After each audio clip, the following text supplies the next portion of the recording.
Hi, everyone, and a warm welcome to another episode of the Talkroom series of podcasts, where we look at the question of how to be your best self. We do that by looking at the question of mental health and well-being, by looking at real-life situations. And to help me with that, for those that don't know, my co-presenter, Wendy. Wendy is a highly experienced CBT psychotherapist who's been working in private practice for many years and more generally in the field of mental health and well-being for well over 30 years now. So a huge welcome once again to you, Wendy. Thank you very much for that, Ian. And for those of you that don't know Ian, you are an accredited counsellor with the British Association of Counsellors and Psychotherapists, and also the founder of Hope Therapy and Counselling Services, which is a counselling practice that operates throughout the south of England. Thank you, Wendy. So it's a well-known tradition for this time of year that people set goals in the form of New Year's resolutions. So today we're going to be talking about that.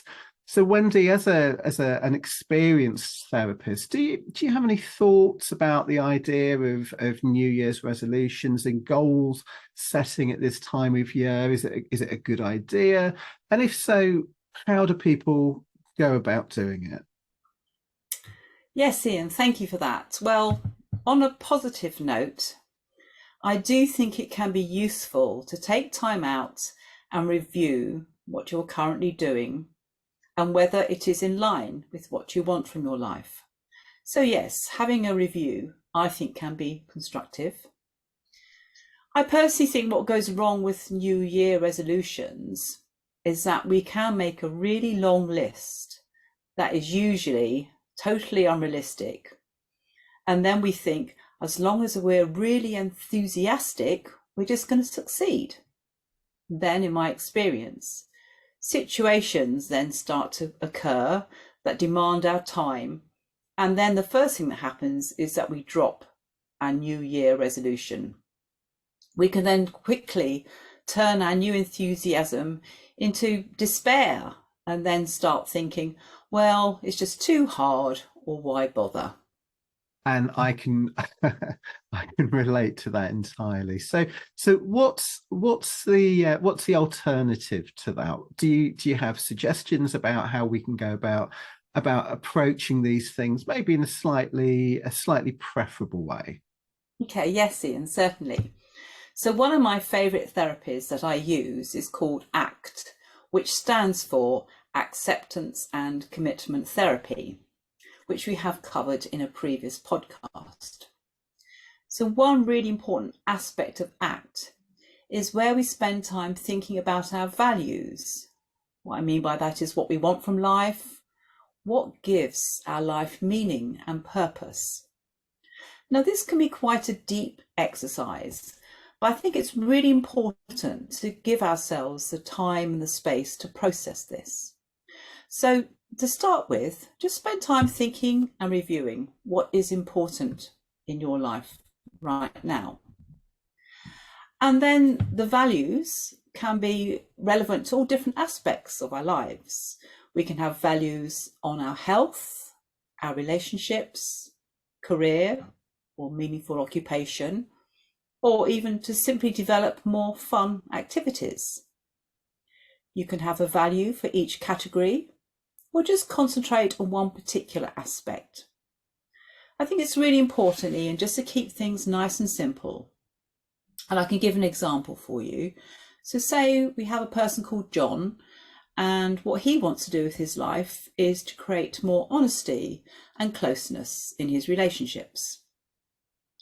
What I advise him to do is to maybe write that down, maybe in a diary, and spend some more time thinking about who he wants to be closer to, how he can open up more, and think about how he can focus more time with the people who are important to him, as an example.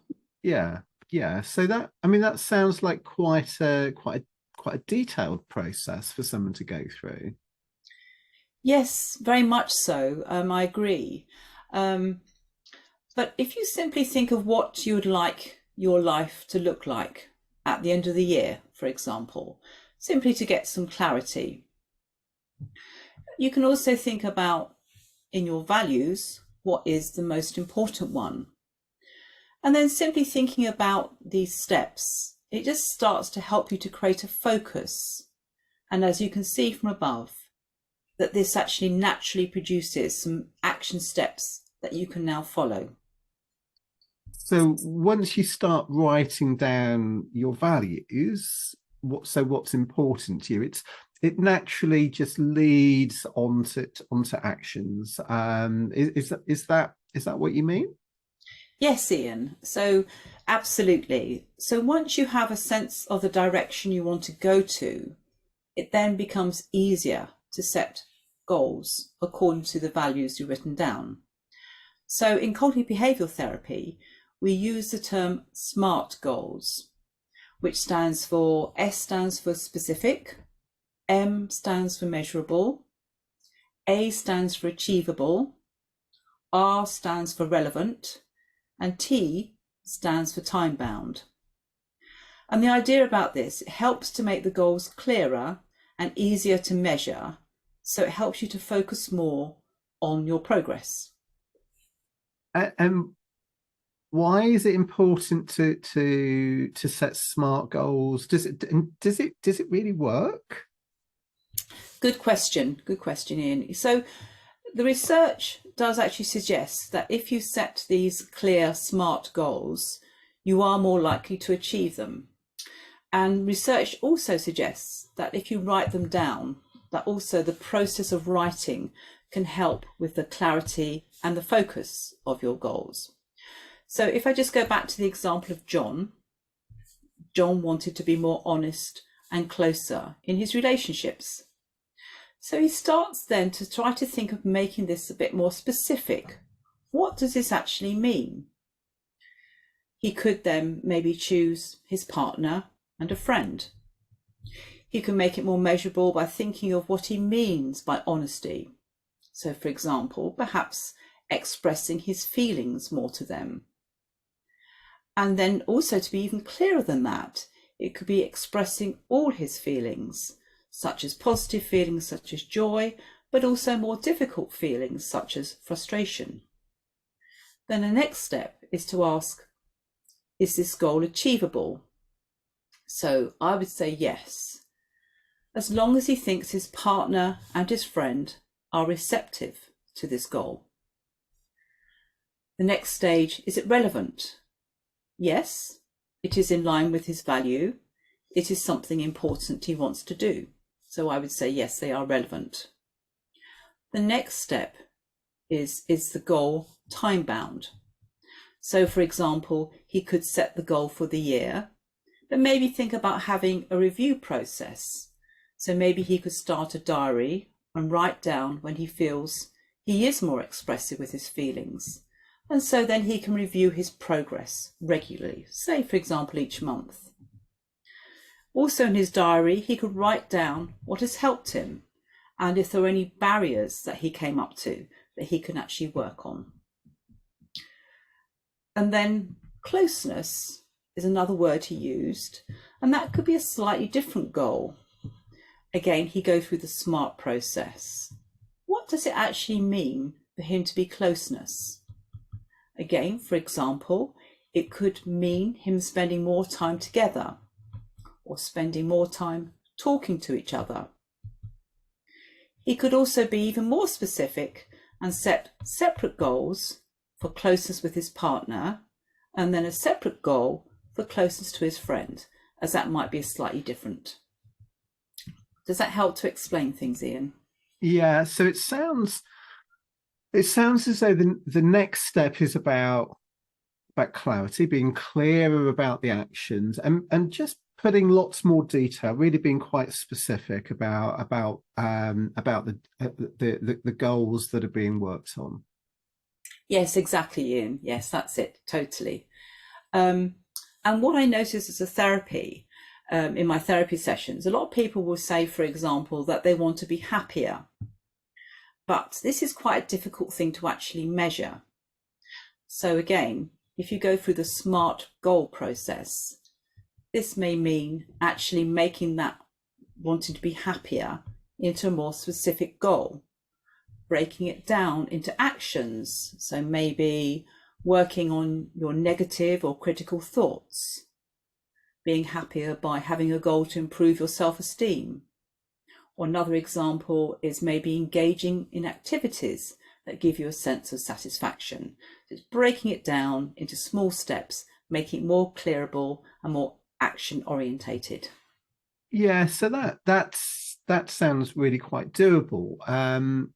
You mentioned that often difficulties can set in, and people just lose interest. They lose that motivation. So I wonder if you can just say a little bit about that.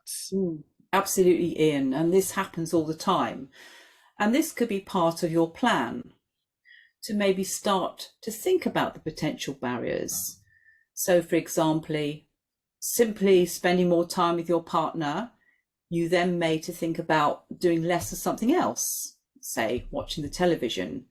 You may actually have to action switching the TV off. And again, of course, if it involves another person, then you need to share that action with them so that you're both in agreement to do the same thing.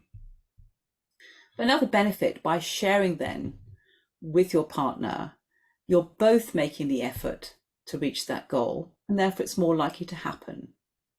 So it's really important to think about what might get in the way to help the goals to be more realistic. What might be the barriers? And then, as I said before, the next step is to incorporate a review process. So it helps you to see how the goal is going, what is working, what changes you can make to make the goal more likely to be achievable, and just to keep on reviewing it as you go along. That's what I think really helps people. So to be clear, not only do you recommend setting SMART goals, but the review process that you mentioned is just as important a part of the process. Am I on track with what I'm trying to do? Yes, absolutely, Ian. I think that does really help. And actually having this clearly written down, the evidence suggests that really helps as well. So this could be keeping a diary by your bedside and writing on it each day, or having notes on your phone, whatever you prefer to do. That's something I think will really help. Wonderful. I mean, that's really helpful. And is there anything else that people can do that's more likely to help them to achieve their goals?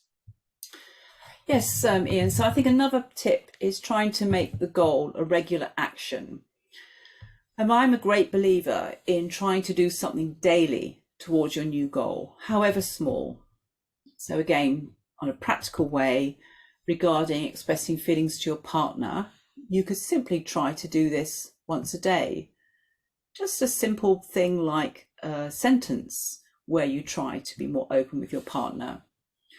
With a friend, it might be harder to do that on a daily basis, but you could set your goal to perhaps reach out to your friend, for example, once a week. And again, make it more specific, maybe at the weekend when you've got more time. And again, even more specific, maybe you could make the goal that you'll either call the person, your friend, or send a message on social media. Or another idea was maybe set a goal that you actually meet up at least once a month. So again, it's much more clear and measurable. Another thing you can do perhaps is to take action if the goal does stop. You've got your review process there, and then you can reflect on, okay, what happens if I stop achieving the goal? And to really think about that, it could be the way you're thinking. For example, just notice your thoughts. The thought could be you're having is, oh, no, I can't be bothered anymore, or it's just too hard to do. So it's really important that you then can actually note these thoughts, and then what can you do about it? So maybe you can make the goal a little bit easier, or make it more manageable, or maybe working on your motivation to achieve the goal. So another tip you can do is write down your motivation. What is important to you to achieve this goal? Write that down so you keep reminding yourself of the reason why you set the goal in the first place. Another thing you can do is actually to create a vision board. It really helps to visualize your goals. The reason this works is that our brain, if you focus on something positive and you visualize it, it brings it more to our attention and it's much more easier to follow. So what a vision board is that where you actually write your goals down, but you actually put them on a piece of paper and you represent them visually as well. So for John, for example, he could actually put some pictures together of him being happy with his friend, or photographs of him being close with his partner. So he's got a real visual reinforcement of the goals as well. If he does create this vision board, it's quite a simple thing to do, and then he could keep it by himself close. So he's got that constant reminder of actually what he's actually focusing on. And the other thing you can do is you can take a picture of your vision board and then you can carry it around on your phone every day. So again, that is also a constant reminder. Lots and lots of ideas there, Wendy. So thank you for that. Any final tip that you might like to just offer to people? Yes, thank you for that, Ian. I think just another small little thing you can do is to remind yourself to celebrate your achievements, however small. So research suggests that our brains work in a negativity bias. We focus far more on what things go wrong than what is right. So what's really important is to keep on noticing when we achieve our goals, especially when you overcome a difficulty. It can make a big difference to our motivation and our feeling that we're succeeding and not wanting to give up. Some people find this a bit cringy, like you're kind of like, praising yourself, but it's really important to get into the habit of acknowledging your successes. And then you can then spur yourself on to set more goals for other things. And before you know it, you can make a really significant difference to your life and well-being. That's really helpful and a really, really good final point to end on. So if somebody wanted to find out more, how would they go about doing that, Wendy? Thank you, Ian. So I always have lots of tips on my website, which is called wendyc.team. And I believe you have a lot of resources on your website as well, Ian. Yeah, people can visit the website on www.hopefulminds.co.uk, and there's a resource section there. All of the historic podcasts are there. We have, including the one on ACT that you mentioned earlier, we have a variety of blogs on different subjects and infographics on different subjects, so people can look at all of that completely free of charge. So thank you, Wendy. Thank you so much for all of that today. It's been really fascinating listening to you talk. Thank you Ian. Thank you for listening. And I look forward to having more podcasts with you in the future. And we'll meet again soon. Thank you.